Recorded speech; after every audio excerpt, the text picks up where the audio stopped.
ہوئی ہے، لیکن ہندوستان میں تنہا بادشاہ ہے جو زمین کے اندر جا کے بھارت کو چلا رہا ہے۔ بے شک سبحان اللہ۔ یہ انگریز نے کہا تھا، ہم نہیں کہہ رہے، ہم کہیں تو لوگ کہیں گے عقیدت میں کہہ رہا ہے، وہ تحقیق کر، انگریزوں کی عادت ہوتی ہے ریسرچ کی۔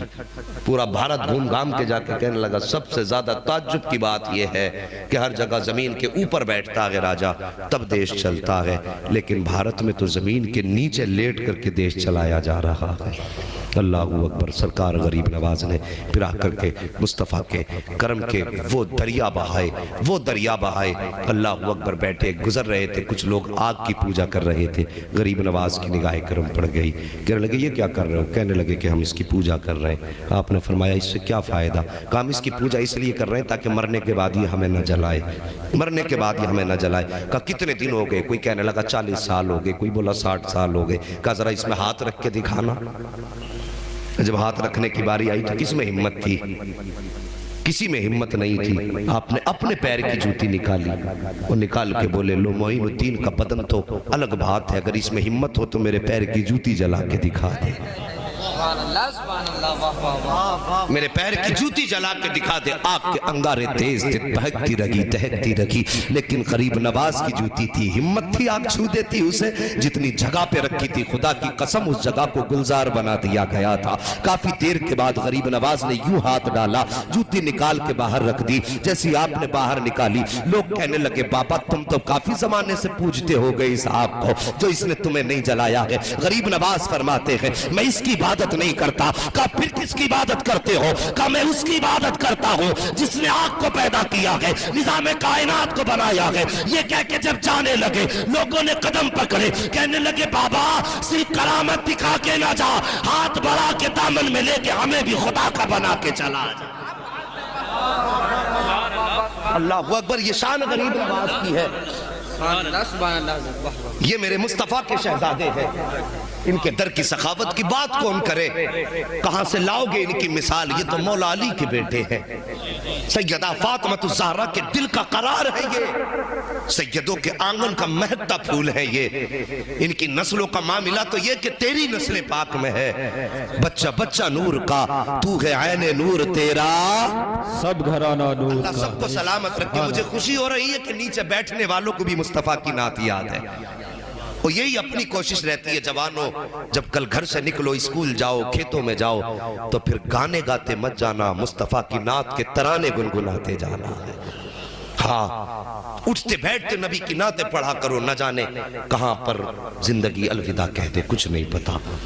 گاؤں گاؤں جا کے آپ دیکھ لو، وہاں پر بوڑھوں کی تعداد کم، جوانوں کی زیادہ ہے۔ اس کا مطلب کیا ہے؟ مطلب یہ ہے کہ بڑھاپے تک لوگ کم ہی پہنچ پاتے ہیں، زیادہ تر جوانی میں ہی لوگ ختم ہو جاتے ہیں۔ مہربانی کرو جوانوں، آخرت کی تیاریاں کرو، اللہ والوں کے دامن سے وابستہ رہو اور ان کے دامن سے جڑے رہو، اور اپنے دل کی دنیا اللہ کے ولیوں کے قدموں میں ڈال دو، اور پھر جب ان کے ہو جاؤ گے نہ تو جھوم کے کہا کرو گے جب تک بکے نہ تھے تو کوئی پوچھتا نہ تھا، تو نے خرید کر ہمیں انمول کر دیا۔ اللہ اکبر۔ غریب نواز کی بات کر لوں، اجازت ہے تھوڑی اور بات کر لی جائے؟ اجازت حضرت، پوری اجازت۔ ذرا سارے کہہ دیں یا رسول اللہ، سارے بولیں یا معین۔ اللہ سلامت رکھے۔ بس توجہ کریں میرے غریب نواز، مہربانی کرو۔ آپ کے دربار میں نا آپ کے ایک مرید تھے، بڑے غریب تھے، بیٹھے ہوئے تھے، ایک تاجر آیا، اس نے آ کے نا آپ کے مرید کا گریبان پکڑا آپ کے سامنے، وہ کہنے لگا میرے پیسے کب دے گا؟ غریب نواز نے یوں نگاہ اٹھائی، آپ نے فرمایا یہ اس کے ساتھ زیادتی کیوں کر رہا ہے؟ اس نے کہا آپ کو نہیں معلوم اس پہ پیسے میرے بہت دن کے ہیں۔ آپ نے اپنے مرید کی طرف دیکھا، اس کی آنکھ میں آنسو تھے، رو کے کہنے لگا غریب نواز غربت ہے، تنگ دستی ہے، بچوں کا گزارا مشکل سے ہوتا ہے، اس کا قرضہ کیسے دے پاتا؟ میں چاہتا ہوں مجھے کچھ مہلت دے دی جائے۔ آپ نے فرمایا چل میرے کہنے پہ اسے کچھ مہلت اور دے دے۔ اس نے کہا نہیں آج تو پیسے لے کر کے ہی جاؤں گا۔ اتنا کہا تھا میرے غریب نواز کو جلال آیا، یوں جیب میں آپ نے ہاتھ ڈالا،